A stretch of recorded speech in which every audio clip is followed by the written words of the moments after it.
நாமக்கல்லில் முட்டை விலை வரலாறு காணாத அளவுக்கு அதிகரித்துள்ளது. குளிர்காலத்தில் நுகர்வு அதிகரித்ததால் ஒரு முட்டையின் விலை ₹6.15 நிர்ணயம் செய்யப்பட்டுள்ளது. கடந்த 22 நாட்களாக ₹6.10 இருந்த முட்டையின் விலை தற்போது 5 பைசா உயர்ந்து ₹6.15 விலை நிர்ணயம் செய்யப்பட்டுள்ளது.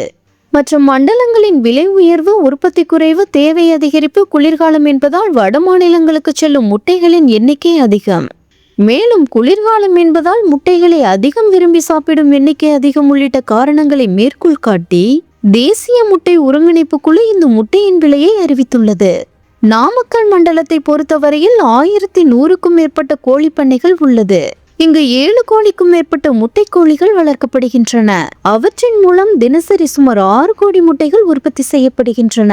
அவ்வாறு உற்பத்தி செய்யப்படும் முட்டைகள் தமிழக அரசின் சத்துணவு திட்டத்திற்கும் வெளிநாட்டிற்கும் ஏற்றுமதி செய்யப்படுகிறது. மேலும் கேரளா, கர்நாடகா உள்ளிட்ட வெளிமாநிலங்களுக்கும் தமிழகத்தின் பல்வேறு மாவட்டங்களுக்கும் விற்பனைக்காக அனுப்பி வைக்கப்படுகிறது. ஒரு முட்டை ₹6.15 விற்பனை செய்யப்படும் நிலையில் நாமக்கல் மண்டலத்தில் 55 ஆண்டுகால பண்ணை வரலாற்றில் முட்டை கொள்முதல் விலை வரலாறு காணாத வகையில் புதிய உச்சம் தொட்டுள்ளது.